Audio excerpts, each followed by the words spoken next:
우리는 저번 시간에 요한계시록 14장 6절부터 8절을 중심으로 해서 무슨 말씀을 먼저 나눴냐면 하늘에서 수많은 천사들이 무엇을 찬양해요? 하나님의 승리하심. 이 종말의 시대에 이미 하나님의 승리하셨음을, 승리하실 것 아니에요, 이미 승리하셨음을 찬송하며 높였습니다. 그러면서 이제 다른 천사들이 공중에 날아가는데 세 천사들 중에 첫 번째 천사와 두 번째 천사가 공중에서 날아가면서 하나님의 말씀을 선포하는 내용을 보았는데, 첫 번째 천사의 선포 내용은 무엇이냐면 짐승의 권세에게 속한 자들, 그런 자들에게는 나쁜 소식이 되는 메시지, 그러나 하나님의 권세에 속한 자들에게는 참으로 고대하고 기다리던 기쁨의 좋은 소식이 되는 메시지, 그게 뭐였어요? 영원한 복음이었습니다. 그 영원한 복음이 선포되어지는 메시지에서 들은 거예요. 이 영원한 복음이라고는 이유는 뭐예요? 하나님 나라의 완성과 승리가 전제되어 있는 복음이었어요. 하나님 나라의 완성과 승리가 성취되면 그 다음에 남은 건 뭐예요? 심판이에요. 짐승의 권세에 속한 자들에게는 영원한, 말하자면 지옥의 심판이죠. 하나님 나라의 권세에 속한 자들은 하나님 나라의 삶을 이제 살게 되는 영원한 천국 백성으로서의 삶이 선포되지는 그런 복음이란 말이에요. 그래서 이 영원한 복음은 뭐가 전제되느냐? 최후의 심판이라는 것이 전제되는 거예요. 하나님 나라에 이미 이제 완성과 성취가 전제되는 복음이에요. 그래서 이 천사들이 공중에서 전하는 메시지는 굉장히 중요합니다. 그리고 그 메시지는 절대 하나님의 백성들에게 두려움으로 다가오는 메시지가 아니라 설레임으로, 기다림으로, 감사함으로 빨리 왔으면, 그렇죠? 장가 못 갔어도 빨리 왔으면, 이런 얘기하면요, 결혼하지 못한 친구들은 하나님 좀 결혼은 좀 하고 오시면 안 될까요? 뭐 이런 거. 그러나 그런 우리의 인간적인 기대보다도 더 우리를 사실은 고대하게 만드는 복음이란 말이에요. 전혀 결혼하지 못한 게 아깝지 않은, 그 정도로 이렇게 사실 비교가 안 되는 건데, 어찌됐든. 그러나 그 다음에 이제 두 번째 천사가 전하는 메시지는 뭐냐면, 이 종말의 시대를 살아갈 때에 진노의 포도주를 모든 사람에게 먹이려고 발악을 하던 바벨론, 말하면 사단의 세력이죠. 바벨론에 대한 심판이 선포되어지는 메시지. 짐승의 권세, 사단의 권세. 사도 요한 당시로 보면 누구예요? 로마 제국. 그 위로 올라 구약 시대로 가면 바벨론이에요. 그래서 바벨론이 가지고 있는 이미지는 항상 뭐라고요? 하나님을 대적하는 세력, 하나님의 백성들을 압제하려고 덤벼드는 세력, 그것에 대한 그림이 바로 바벨론 세력이에요. 그래서 사도 요한 때는 로마 제국이었고, 오늘날은 하나님을 대적하게 만들고 하나님에 대한 신앙을 변질시키는 여러 가치관, 문화, 경향, 유행, 풍속 등등등, 그것은 또 권세로도 나타날 수 있는 것이고 어떤 문화적인 패러다임으로 나타날 수도 있습니다. 근데 그 모든 것들이 뭘 어그러뜨려요? 신앙을 변질시키고 왜곡시켜요. 이것이 바로 하나님을 대적하게 만드는 것들입니다. 그것에 대한 심판, 그 세력에 대한 심판이에요.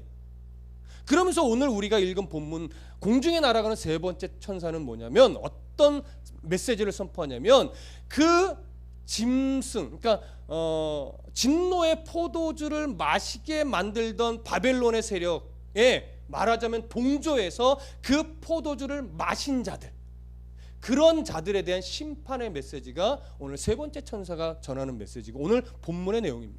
좀 더 본문으로 좀 들어가 보시죠. 9절과 10절 다 같이 읽겠습니다. 9절과 10절 시작. 또 다른 천사 곧 셋째가 그 뒤를 따라 큰 음성으로 이르되, 만일 누구든지 짐승과 그의 우상에게 경배하고 이마에나 손에 표를 받으면 그도 하나님의 진노의 포도주를 마시리니 진노의 잔에 섞인 것이 없이 부은 포도주라. 거룩한 천사들 앞과 어린 양 앞에서 불과 유황으로 고난을 받으리니. 자, 여기 보시면 진노의 포도주를 마신 자들, 또 마시게 될 자들, 마시고 있는 자들, 이들에 대한 심판을 메시지로 선포하고 있는데, 먼저 그 진노의 잔에 뭐가 담겨 있어요? 포도주가 담겨 있어요. 이 포도주가요, 어떠한 계시록적, 종말적, 진노적 의미로 사용되면, 포도주는 구약시대부터 어떠한 이미지로, 그림으로 사용되던 것이냐면 심판의 이미지인데, 그 심판은 어떤 상황에서 나온 거냐면, 포도를 따면 즙을 내기 위해서 어떻게 해요?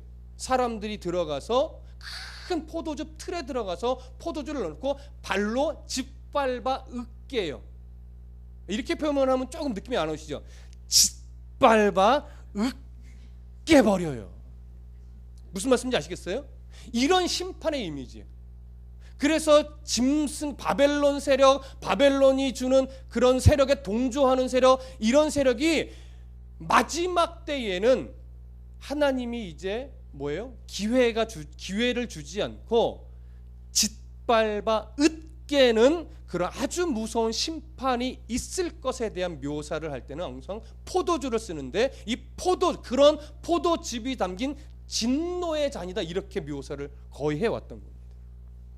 자, 그러면 그런 심판의 대상에 대해서 9절은 뭐라고 말하냐면, 다른 천사 곧 둘째가 그 뒤를 따라 말하되 9절, 또 다른 천사 곧 셋째가 그 뒤를 따라 큰 음성으로 이르되 만일 누구든지 짐승과 그의 우상에게 경배하고 이마에나 손에 표를 받으면, 이렇게 돼 있어요. 그러니까 그 진노의 잔을 마실 자, 진노의 심판을 받을 자가 누구냐?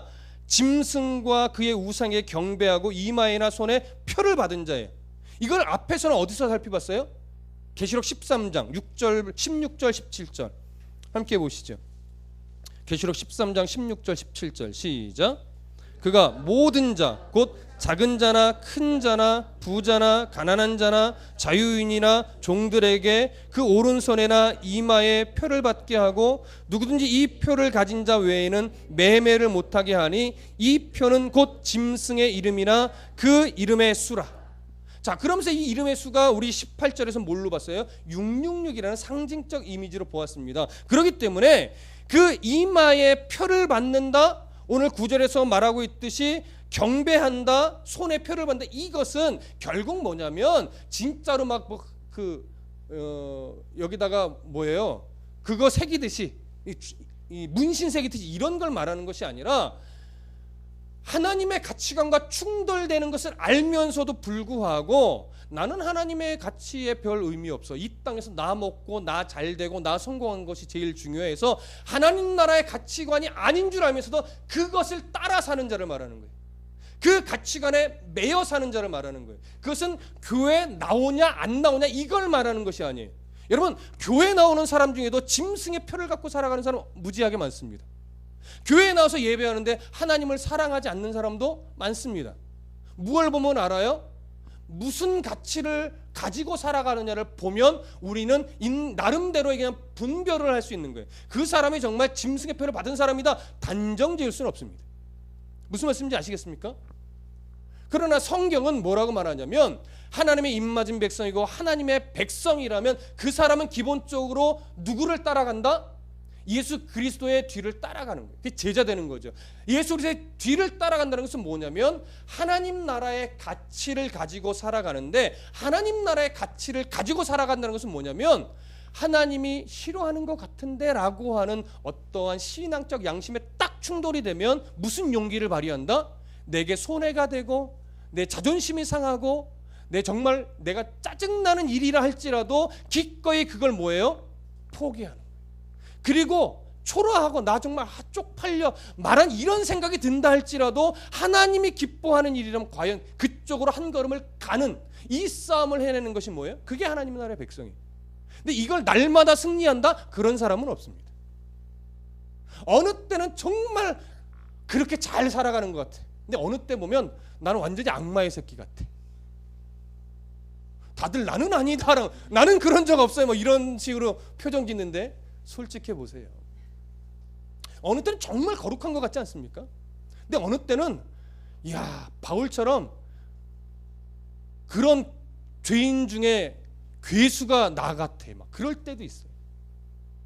근데 정말 중요한 건 내가 그런 나를 발견하고 야 내가 왜 이러지? 이런 생각을 할 줄 아느냐? 아예 그런 생각조차 없느냐 이거. 우리 종종 말하잖아요. 저 목사님은 하나님이 안 무서운가? 여러분 속된 말로 이런 표현할 때 있잖아요. 근데 그런 목사님들은 왜 그럴까요? 안 무서우니까 그러는 거예요. 안 무섭다는 건 뭐예요? 성경을 전한다 하고 설교를 한다 하지만 결국 하나님의 가치를 가지고 살아가지 않는다는 거예요. 장로는 다른가요? 권사는 다른가요? 집사는 다른가요? 성도는 다른가요? 다르지 않아요. 우리 말하잖아요. 저 사람 예수 믿는다고 하는데 정말 예수 믿는 사람 맞아? 하나님 사랑하는 사람 맞아? 맨날 기도회 다니고 뭐 금식한다 하고 전도 다닌다고 하고 하면 뭐해? 이런 소리. 그 왜 그래요? 하나님 나라의 정작 삶에서는 하나님 나라의 가치를 가지고 살아가는 싸움을 안 하는 거예요. 심하게 말하면 그런 사람은 아무리 직분을 받았다 하더라도 뭐일 가능성이 많아요? 짐승의 표를 가진 자일 가능성이 많은 거예요. 여러분 목사는 짐승의 표 받은 사람 아닐까요? 몰라요. 죄송합니다만 목사라고 해서 다 하나님의 인을 맞은 자는 아닐 수 있어요. 너무 제가 부정적으로 말씀드려서 죄송합니다. 왜 제가 목회자를 예를 들어 말해요? 하나님의 인을 맞았다, 짐승의 인을 맞았다는 결국 우리가 볼 수 있는 것은 뭐냐면 기준이에요. 어떤 가치를 가지고 살아가는가. 그래서 그렇지 못할 때 가슴 아파하는 삶의 신앙의 가치와 중심이 있는가? 여러분 아파하실 수 있으셔야 돼요. 내가 성도답지 못한 말을 나도 모르고 탁 뱉어냈을 때 뒤돌아서서 내가 왜 그랬지? 한 번만 참을 걸. 속상해하고 때로는 막 눈물이 터지고 내가 그때 한 번만 참았으면 예수 믿는 자다운 영향력을 발휘했을 텐데 내가 왜 그때 그 한순간을 못 참아서 마귀 새끼처럼 내가 굴었을까? 이 아픔이 있으셔야 돼요. 여러분이 이 중에 어느 누구도 순간 끌어오르는 감정을 억누르고 그리스도인답게 웃어주고 그리스도인답게 말할 수 있는 사람은 별로 없습니다. 여러분. 내 가슴 아파하시냐? 내가 그러지 못할 때. 그러면 건강한 신앙을 가지고 있는 거예요. 그러니까 짐승의 표를 받았다는 것은 뭐냐면 그러한 가슴 아픔이 있어요, 없어요? 없어요. 그게 진짜 종말인 거예요. 요즘 보세요, 여러분. 뉴스에 드러나는 거 보세요. 정말로 양심에 화인 맞은 자 같은 사람들 수없이 나오지 않습니까? 부모가 자식을 죽여요. 자식이 부모를 죽여요. 이유 없이 보복, 분노 조절장애. 야, 이런 일들이 너무 이제 비일비재해졌어요. 이젠 놀랍지도 않아요. 왜 그래요? 점점 세상은 그렇게 짐승의 가치를 가지고 살아가는 시대로 더 완악해져 가는 거예요. 이때 성도는 어떻게 해야 돼요? 성도다우려면요 억울한 일 투성이에요. 진짜. 성도다움을 포기하면 최소한 억울하지는 않죠. 왜? 분풀이 마음껏 할 수 있으니까. 근데 예수 믿으면 분풀이 할 수 있어요? 그게 힘든 거예요. 예수 믿으니까 확 그냥 분풀이 해주고 싶은데 너 예수만 안 믿었으면 아주 그냥 확. 저는 없을 것 같으세요? 내가 목사만 아니었으면 아우 있다고요. 그걸 참아내는 거예요. 그거를 예수 믿으니까. 그러면 누가 기뻐해요? 내 속은 문드러지는데 하나님이 기뻐해요. 근데 하나님이 기뻐하실 거 생각하니까 내 속이 문드러지는 것이 상처로 가는 것이 아니라 성숙으로 가는 거예요. 왜 상처로 가요? 하나님의 미소를 못 봤거든요. 내 자존심을 누를 때 하나님이 기뻐하실 거야, 하나님이 드러날 거야, 이걸 바라보지 못하고 그냥 삭히니까 뭐가 돼요? 상처가 되죠. 근데 누르는데 하나님 때문에 누르면 상처가 아니라 그게 이제 성숙이라는 것으로 바뀌어가는 거예요. 성화되어져 가는 거예요. 이런 성도가 우리 되셔야 합니다. 세상은요 종말로 갈수록 여러분들을 위해 주거나 여러분들 성도답게 살 때 야 정말 멋지다 이렇게 말해주지 않아요. 가끔 한 번씩 위로로 하나님이 정말 예수 믿는 사람 같아 이런 소리 가끔 주는 거예요. 1년에 한 번 정도. 1년에 한 번 외에는 다 나는 성도답게 사는데 세상은 더 우습게 보고 더 초라하게 만들고 이러는 거예요. 그러니까 예수님 때문에 참지 않으면 이 세상은요 정말 성도답게 살기 어려운 곳이에요. 그때 내 신앙의 중심이 어디에 있는가를 여러분 분별하시고 싸우셔야 됩니다. 자, 그러면 그런 하나님의 진노의 잔이 결국 내가 어떻게 살아가는지 모르고 함부로 사는 자들에게 그 짐승의 권세 아래 사는 자들에게 오는 결과인데, 그 진노의 잔을 구약 시대에는요 항상, 제가 성경을 오늘 안 찾을게요. 시편, 이사야, 예레미야 이런 데 쭉 나타날 때 진노의 잔이라는 이미지가 항상 어떠한 이미지로 사용됐냐면, 결국은 하나님께서 하나님을 대적하고 하나님의 백성들을 억누르고 압제하는 세력들에게 그 하나님의 진노의 잔을 마시게 만드는 것으로 구약 성경 항상 사용합니다. 바벨론이 주는 진노의 포도주는, 잘 들으세요, 분별하셔야 돼요. 바벨론, 짐승의 권세가 주는 진노의 포도주는요 달고 맛있습니다. 달고 맛있어요. 근데 첫 입에는 달고 맛있는데 결과는 그것이 내게 영원한 하나님 나라의 복을 주지 못해요. 근데 우리는 그 첫 맛이 달고 좋기 때문에 누가 주는 것인가를 분별하지 않고 그냥 덥석 뭐예요? 받아 먹어요. 그 진노의 잔은 분별 없이 받아 먹으면 나중에 무엇으로 오냐면 하나님의 진노의 잔으로 되돌아온단 말이에요. 그래서 바벨론이 주는 달콤한 진노의 잔은 아무리 맛있어도 뭐 할 수 있는 용기가 필요해요? 거절할 수 있는 용기가 필요합니다. 우리 신앙의 실력이 뭐에 약하냐면 이거에 약한 거예요. 달콤하고 맛있는 걸 내 앞에 조건 없이 탁 던져주면 거절할 사람이 없는 거예요. 근데 한 발자국만 뒤로 서서 왜 주지? 누가 주는 거지? 라고 보면 이게 하나님이 기뻐하지 않을 만한 것인 걸 딱 알아요. 그때 아무리 달콤해도 뭐예요? 거절할 수 있는 용기가 있으셔야 돼요. 이게 신앙의 실력이에요. 그 거절이 너무 힘들어. 그럼 아직 신앙의 수준이 여러분 연수랑 상관없이 직분이랑 상관없이 아직 신앙의 실력이 약한 거예요. 근데 점점점 그런 것들을 거절하는 것들이 내 안에 점점점 넓어져 가고 있어요. 이 정도는 내가 쉽게, 이 정도 유익은 내가 포기할 수 있어. 그러면 신앙의 실력이 점점 어떻게 되는 거예요? 강해지고 있는 거예요. 그러나 우리는 더 강해지셔야 돼요.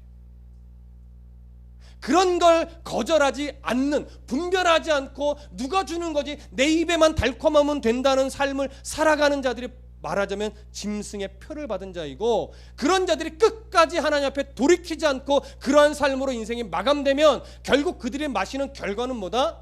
하나님이 주는 진노의 잔이다 이거예요. 근데 오늘 진노의 잔은 어떻게 표현하고 있느냐? 10절 보세요. 10절 제가 읽어드릴게요. 그도 하나님의 진노의 포도주를 마시리니 그 진노의 잔에 섞인 것이 없이 부은 포도주가 있어요. 자, 이제 저를 보세요. 하나님의 진노의 잔에 들어있는 내용물이 뭐냐면 섞인 것이 없이 부은 포도주예요. 여기 섞인 것이 없다는 것은 뭐냐면 이 당시의 포도주는요 물을 섞지 않으면 굉장히 농도가 짙어서 그야말로 독주 수준이래요. 한 모금만 딱 마셔도 정신을 잃을 정도로 엄청난 독주라서 일반적으로 사람들이 포도주를 마실 때는 물의 비율을 1:1로 섞거나 1:3으로 해서 물을 더 많이 섞어서 마셔야 된다고 합니다. 그런데 하나님의 진노의 잔에 부은 포도주는 섞인 것이 있어요, 없어요? 없어요. 하나님의 심판의 강도가 얼마나 강할지를 보여줘요. 우리가 감당할 수 없는 하나님의 진노입니다. 근데 그걸 많은 사람들이 봐요, 안 봐요? 안 봐요. 왜? 보고 싶지 않은 거예요. 보면 무섭거든요.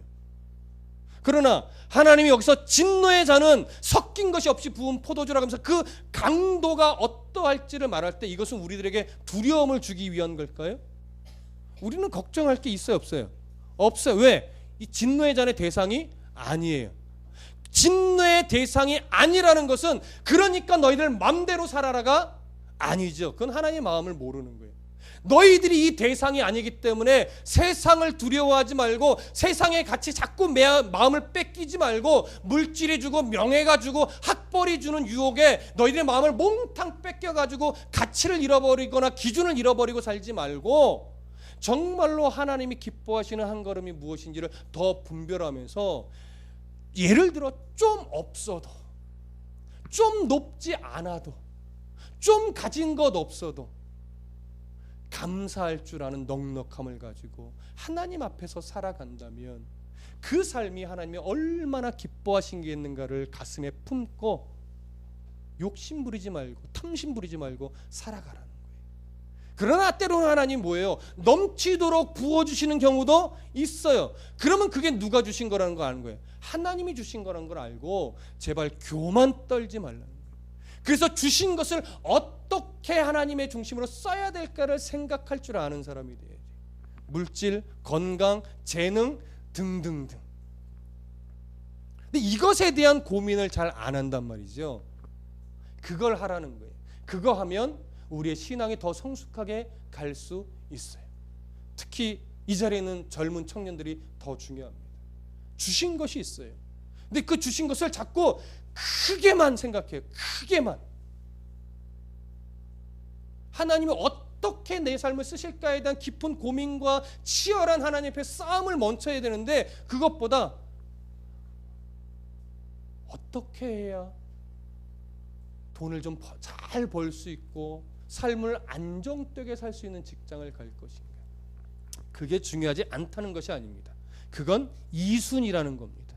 그건 3순위라는 거예요. 1순위를 놓치면 아무리 많이 갖고 아무리 높이 올라가도 하나님은 기뻐하시지 않아요. 여러분들 입에만 뭐예요? 달콤할 뿐이에요. 그걸 아셔야 돼요. 그게 오늘 성경이 말하는 겁니다. 자, 그래서 그런 진노의 잔, 섞인 것이 없는 진노의 포도주는 어떤 특징을 또 성경에 말하고 있냐면 10절 하반절에 이렇게 말해요. 거룩한 천사들과 어린 양 앞에서 불과 유황으로 고난을 받으리니. 불과 유황으로 고난을 받는다는 것은 구약의 어떠한 모습을 우리들에게 먼저 보여주는 거냐면 소돔과 고모라에 일어났던 불심판을 보여주는 겁니다. 그것이 모델이 되는 거예요. 소돔과 고모라의 죄악은요, 하나님이 싫어하는 죄악으로 가득 차 있었어요. 수백 년 동안 그들이 돌이키기를 원했고 돌아오라는 사인을 주었지만 그들은 그 하나님의 사인을 수백 년 동안 거절하고 우상 앞에 절하고 성적으로 타락하고 하나님이 싫어하는 죄악으로 가득 찬 도성이었다고요. 그래서 그 자리는 하나님의 심판의 모델로 불과 유황으로 멸망당했던 것이고, 아브라함은 그 소돔과 고모라의 심판의 진노의 이 불이 연기가 피어오르는 것을 직접 목도했던 인물이 아브라함이에요. 그래서 성경은 여러 곳에 이 유황불, 이 멸망의 불을 이야기할 때 항상 소돔과 고모라의 이미지를 갖고 와서 너희들이 돌이키지 않으면 소돔과 고모라처럼 진노의 연기가 피어오르게 될 것이라는 표현을 여러 곳에서 하고 있습니다. 여러 곳에서. 우리는 그것을 보실 수 있는 눈이 열려야 돼요. 이 세상을 향한 하나님의 진노를 여러분 보실 수 있으셔야 돼요. 이 세상을 향한 하나님의 진노를 바라보라는 것은 두려워하라거나 세상을 욕하라는 것이 아니에요. 여러분, 이거 착각하지 마세요. 무엇을 여러분들에게 요구하는 거냐면, 그러니 너희들은 진노의 대상이 아닌 것에 1차적으로 뭐 해라? 감사해라. 그리고 진노의 대상인 세상을 향해서 뭘 품어라? 긍휼의 마음을 품어라. 여러분, 오늘날 성도들 안에 가장 약한 것이 뭐냐면요, 세상을 바라보는 하나님의 긍휼하신 마음을 다 잃어버린 거예요. 우리는 요즘에 욕하기 바빠요. 누구 욕하기 바빠요? 변질된 목사 욕하기 바쁘고, 변질된 교회 욕하기 바쁘고, 또 세상에 뭐 동성애니 뭐니 해서 극악하게 나갈 때 그것을 그냥 대적하는 외침만 하기 바빠요. 근데 하나님은요 더 안타까워하실 거예요. 왜? 너희들 안에 뭐가 사라졌다? 긍휼함이 사라졌다. 첫사랑을 잃어버렸던 교회와 같은 거예요. 공의라는 건 남아있는데 사랑은 없어지고 있는 거예요. 심판의 잣대를 대고 정죄의 잣대를 대고 판단의 잣대를 들여서 너 이거 틀렸잖아, 잘못했잖아, 손가락질은 잘하는데 긍휼의 마음으로 기다려주고 사랑해주고 안타까워해주고 하나님이 얼마나 안타까워하시는지 아세요라고 하는 그 마음을 전달해주는 데는 너무 약하다고요. 이걸 우리가 잃어버렸어요. 목사들도 잃어버렸어요. 성도들도 잃어버렸어요. 교회도 잃어버렸어요. 그러니까 자꾸 어떻게 가요? 예수 그리스도의 보혈의 은혜가 전달되는 것이 아니라 자꾸 싸움만 일어나고 충돌만 일어나고 그래 니들만 잘났다 이러한 모습으로만 가는 거예요. 솔직하게 우리도 이 실력이 약합니다, 여러분. 그래서 저나 여러분들 더 기도하셔야 돼요. 신앙의 실력이 우린 너무 없어요. 연약한 자, 부족한 자, 때로는 타락한 자, 그들을 예수 그리스도의 보혈의 은혜로 정화시키고 회복시켜서 그들이 그 사랑에 감동하여 하나님 앞에 돌아오게 할 수 있도록 우리가 품을 수 있는 실력이 없다고요. 이렇게 말하는 제가 그래요. 동성애자, 타락한 자, 사기꾼, 강도, 살인자, 그들도 하나님의 긍휼의 대상이에요. 그들이 하나님 앞에 회개하고 돌아오면 하나님 다 받아주실 거예요. 근데 우리는 겁나요. 동성애자가 우리 교회에 와서 예배한다면 환영할 수 있을까요? 살인자, 성범죄자 우리 교회 와서 예배해도 될까요? 그러면 여러분 마음 놓고 함께 예배할 수 있으시겠어요? 무섭죠. 어떤 영향을 미칠까 걱정되죠. 혹시나 우리 자녀들에게 막 나쁜 짓 하면 어떡하지? 염려 안 되시겠어요? 여러분들 신앙이 좋으시네. 나는 염려 안 될 것 같은 이런 표정. 저만 염려되나요? 그 생각하면 저도 염려가 돼서요. 저 못 받아줄 것 같아요. 미안하지만 다른 교회 가시면 안 될까요? 저도 그럴 것 같아요. 왜요? 제가 실력이 없는 거예요. 우리가 실력이 없는 거예요. 우리는 품을 수 있는 용기와 실력이 없어요. 이게 참 속상해요. 근데 우리만이 아니라 많은 교회가 그 실력이 없어요. 그러니까 싸우기는 잘하는데 품지를 못해요. 하나님의 긍휼을 다 잃어버렸다고요. 이게 오늘 저의 가슴을 또 우리들의 가슴을 막 울려야 합니다. 하나님, 예수님이 나 같은 놈을 위해서도 십자가에 피를 흘려 죽어주셨는데 우리는 한 사람도 품지 못하는 어리석음을 갖고 있습니다. 좀 내 안에 그리스도의 긍휼을 좀 회복시켜 주십시오. 적대감은 잘 일어나고 싸우고 판단하고 정죄하는 데는 정말 잘하는데 우리 입술이 오히려 기다려주고 품어주고 인정해주고 그리스도의 사랑이 그들에게 옮겨져서 그들이 변화되고 거룩하게 바뀔 때까지 품을 수 있는 실력이 없어요. 어떡하죠, 하나님? 여러분, 우리 이거 위해서 기도해야 됩니다. 그리고 앞으로 할 수 있다면 우리 교회가 그 역할을 감당할 수 있는 실력이 있는 교회가 되게 해달라고 여러분 기도하셔야 돼요. 네, 저도 사실 자신 없습니다. 근데 기도하셔야 됩니다. 그게 바로 하나님의 마음입니다. 마지막 심판은 우리들에게 정죄하라고 준 내용이 아니에요. 긍휼의 마음을 품으라고 주시는 내용이죠. 자, 11절 다 같이 읽어봅시다. 11절 함께 읽습니다. 시작. 그 고난의 연기가 세세토록 올라가리로다. 짐승과 그의 우상에게 경배하고 그의 이름표를 받는 자는 누구든지 밤낮 쉼을 얻지 못하리라. 마지막 절 보세요. 밤낮 쉼을 얻지 못하리라. 결국 하나님께 돌아오지 못하고 그 심판의 잔을 마시는 자는 밤낮 쉼을 얻지 못해요. 왜요? 그 심판은요 이제 영원한 심판이에요. 좀 고난받고 조금만 쉬었다 받으면 안 될까요? 이럴 수 없어요. 좀 자고 받으면 안 될까요? 이럴 수 없어요. 영원한 심판이에요. 우리가 그 대상이 아닌 건 일단 먼저 감사하시고 그 대상처럼 보이는 그 안에도 혹여나 하나님이 아직 불러내실 자가 있을 수 있어요. 그들을 위해서 우리는 뭐 해야 돼요? 성도다우셔야 돼요. 예수 믿으세요 한다고 믿지 않아요. 예수 믿는 자다운 삶을 보여줘야 되고 예수 믿는 자다운 긍휼함과 거룩함을 회복해야 그들이 돌아오는 거예요. 입만 살아서 예수 믿으세요, 너나 잘 믿으세요 한다고요. 오늘날은 이미 교회와 목회자의 권위가 타락했어요. 실추됐어요. 이때 복음의 영향력이라는 것은요 철저하게 낮아짐밖에 없습니다. 그리스도의 거룩을 교회와 목회자와 성도가 회복하는 길밖에 없어요. 그거 없이 맨날 외친다고 되지 않습니다, 여러분. 그래서 힘겨운 싸움인 거예요. 그래서 어려워요. 여러분, 심판은 그렇게 무서워요. 우리 가족 중에, 이웃 중에, 친구 중에 빨리 돌아와야 될 사람들 있잖아요. 그들에게 여러분 성도다운 표정, 성도다운 말투, 성도다운 삶의 자세, 성도다운 겸손, 성도다운 이해, 용납, 이거 보여주셔야 돼요. 우리 그 싸움을 해야 돼요. 그래야 이 종말의 때에 하나님의 나라가 완성되는 겁니다. 아니 그것 때문에 아직 뭐예요? 기간을 두시는 거예요. 이게 복음이 충만해질 때 내가 다시 온다는 마태복음의 말씀과 뭐예요? 부합하는 거예요. 자, 마지막 12절 함께 읽습니다. 시작. 성도들의 인내가 여기 있나니 그들은 하나님의 계명과 예수에 대한 믿음을 지키는 자니라. 자, 이제 결론으로 가는 겁니다. 저를 보십시오. 어깨 딱 펴시고. 자, 12절 이렇게 말해요. 성도들의 인내가 어디 있어요? 여기 있어요. 근데 여기라는 것을 12절은 무엇이라고 설명하냐면 그들은 인내 있는 자들은 하나님의 계명과 예수에 대한 믿음을 지키는 자니라. 자, 하나님의 계명, 그 다음에 예수에 대한 믿음 어디서 지킬까요? 자, 1번 선교지, 2번 하나님의 큰 일을 하는 자리, 3번 아주 소소한 일상에서. 당연하죠. 여러분, 믿음의 인내라는 것, 하나님의 계명을 지킨다는 것은요, 엄청나게 막 큰 업적을 이루어내는 그 자리, 막 부흥성회를 하는 뭐 그런 자리, 뭐 한국 복음의 통일을 위한 뭐 이런 자리가 아니라 여러분들 자고 일어나고 출근하고 밥 먹고 동료와 일을 하는 그 소소한 일상 그 자리에서 하나님의 계명을 지키고 믿음을 지키는 거예요, 여러분. 그게 바로 성도들의 인내가 여기 있다는 이 구절에 부합하는 거예요.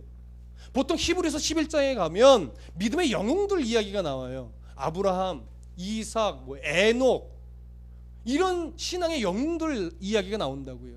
근데 이제 12장으로 들어가 보면, 히브리서 12장 가볼까요?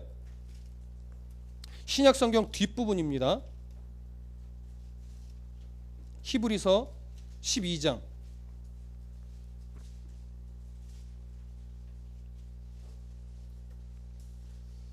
1절부터 3절까지.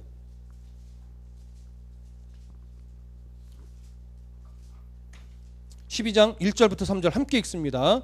시작. 이러므로 우리에게 구름같이 허다한 증인들이 있으니 모든 무거운 것과 얽매이기 쉬운 죄를 벗어버리고 인내로써 우리 앞에 당한 경주를 하며 믿음의 주여 또 온전하게 하시는 이인 예수를 바라보자. 그는 앞에 있는 기쁨을 위하여 십자가를 참으사 부끄러움을 개의치 아니하시더니 하나님 보좌 우편에 앉으셨느니라. 너희가 피곤하여 낙심하지 않기 위하여 죄인들이 이같이 자기에게 거역한 일을 참으신 일을 생각하라. 자, 저를 보십시오. 여기서 말하는 허다한 증인들이 말하면 누구냐면 여기 구약 성경에서 말하고 있는 뭐 아브라함이니 에녹이니 이삭이니 뭐 이런 신앙의 위대한 인물들을 말하는 거예요. 근데 그런 인물들이 허다한 증인이라고 할 때는 뭐냐면 그들의 뭘 바라보라? 신앙의 삶을 바라보고 배우라는 거예요. 그러면 그들의 신앙에 뭘 배우라는 걸까요? 그들의 영웅적으로 견디어내고 일을 만들어내고 하나님 앞에 할 수 있다면 된다 해서 막 고난 중에 이겨내서 하나님의 원하신 일을 막 이루어낸 이걸 말하는 걸까요? 이런 그들의 삶을 배우라는 걸까요? 그러면 우리는 다 가랭이 찢어집니다. 이 중에 그 한 사람이라도 그들의 삶을 따라 살 수 있는 자는 없어요.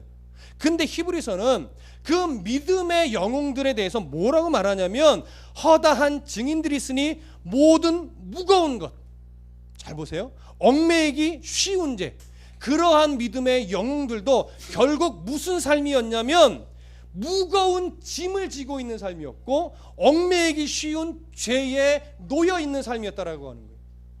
우리와 같아요, 달라요? 같아요, 여러분. 그들도 늘 죄 지을 수 있는 가능성의 삶을 살았고 늘 인생에 무거운 짐들이 있어서 내 인생은 왜 맨날 이 모양 이 꼴이야, 기도해도 들어주시지 않는 것 같고 하나님은 어디 계신 거야 라고 말할 만한 상황들이 인생 속에 수없이 많았었다라고 하는 거예요. 그럼에도 불구하고 그들이 믿음의 영웅처럼 여기서 존경을 받는 이유는 하나예요. 인내로서 우리 앞에 당한 경주를 했던 거예요. 이 얘기는 뭐예요? 포기하지 않았다라고 하는 거예요. 인생을 내버리지 않았다라고 하는 거예요.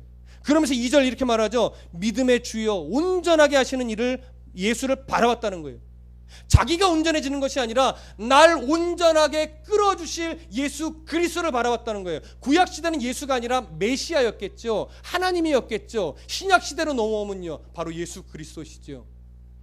우리 중에 온전할 수 있는 자는 없습니다. 그러나 우리를 온전케 하실 수 있는 자는 있습니다. 그게 누구예요?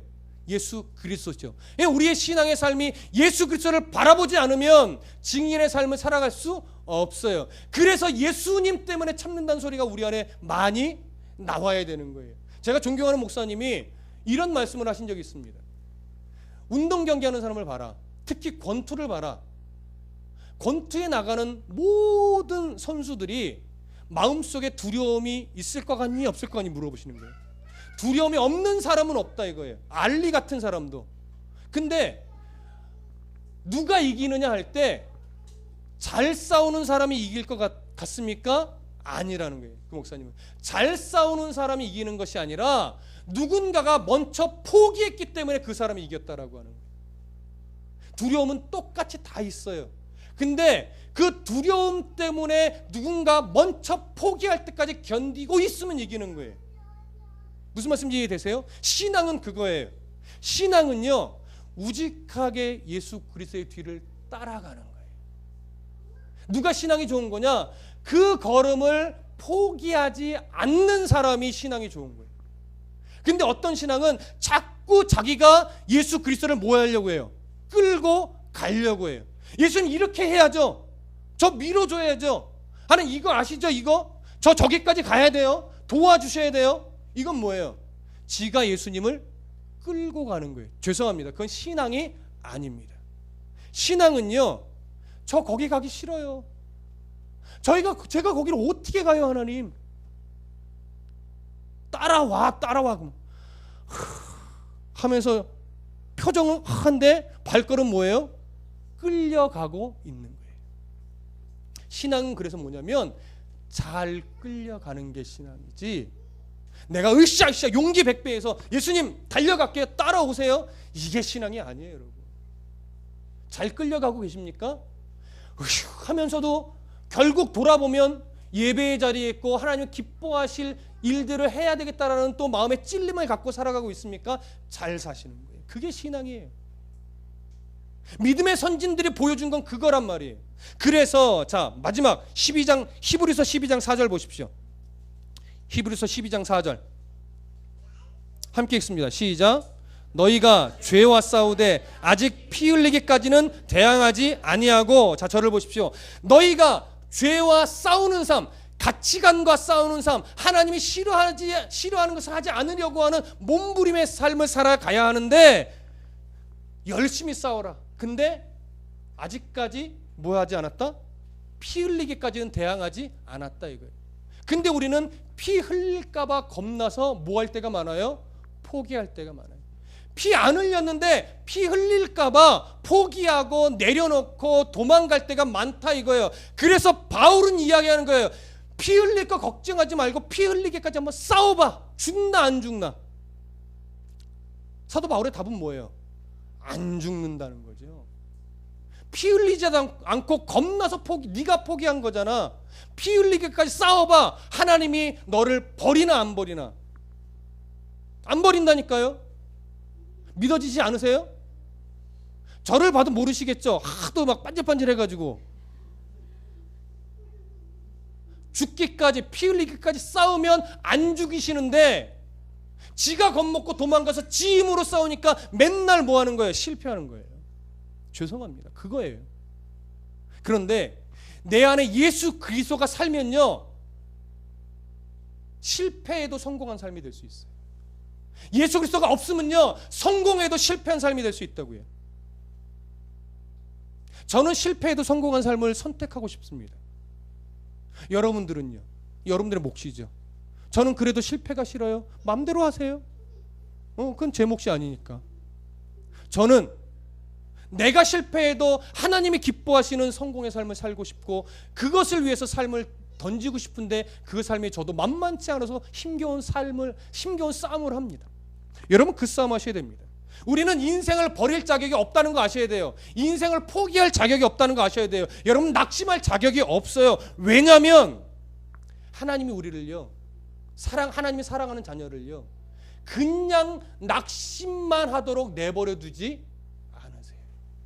인생을 그냥 포기해서 저 멀리 낭떠러지에 떨어지도록 우리 하나님이 그냥 놔두지 않아요. 그래서 여러분 포기할 자격이 없고 낙심할 자격이 없다는 게 그 의미예요. 왜? 하나님이 포기하지 않는데요. 나는 포기한다고 하나님 안 포기하면 포기될 수 없는 거예요. 왜? 내 힘보다 하나님의 힘이 훨씬 크거든요. 그걸 누가 빨리 깨닫느냐의 싸움이에요. 그걸 빨리 깨달으면 내가 포기해봤자 되는 일이 아니구나, 이걸 알거든요. 그러니까 뭐 하는 것밖에 없어요. 믿음의 선한 싸움을 싸우는 것밖에 없어요. 다른 길이 없다니까요. 근데 그 싸움을 하기 싫다고 자꾸 도망가니까 어떻게 해요? 돌아서 늦지막히 와서 후회하는 거예요. 조금 더 젊을 때 힘다하여 하나님이 기뻐하실 만한 일을 할 걸. 왜? 하나님은 우리의 의지를 존중하거든요. 스스로 오기를 원하시거든요. 그래서 늘 푸시하는 거거든요. 저는 그래서 감사합니다. 이런 능력의 하나님을 믿습니다. 어느 누구도 포기하거나 잃어버리시지 않는 능력의 하나님을 믿습니다. 여러분, 우리 안에 여러분 돌아보면 가정마다, 성도마다 얼마나 많은 고민거리들과 걱정거리들이 있습니까? 그러나 여러분 답 아시잖아요. 우리가 고민한다고, 우리가 걱정한다고 해결을 되는 문제가 몇 개나 되든가요? 거의 하나도 없죠. 그러니 답은 하나예요. 하나님 도와주세요. 하나님 도와주세요. 하나밖에 없어요. 근데 우리는 자꾸 이걸 놓쳐요. 하나님 도와주세요 말은 하는데 실제로 삶의 자세와 마음 중심은 하나님께 맡기지 않는단 말이에요. 내가 뭔가를 이루려고 하지. 그러니까 안 되는 거예요. 그러니까 우리의 훈련은 뭐예요? 나를 죽이고 하나님께 내어 맡기는 싸움, 나를 포기하는 싸움을 하는 거예요. 여러분, 이게 바로 신앙입니다. 이게 하나님 나라의 백성으로 살아가는 지름길이에요. 그래서 여러분, 하나님의 이끄심에 잘 끌려가는, 그래서 여러분들의 소소한 일상에서 믿음을 지켜내는, 하나님의 계명을 지켜내는 그런 아름답고 복된 성도들이 모두 되시기를 소원합니다. 기도하겠습니다.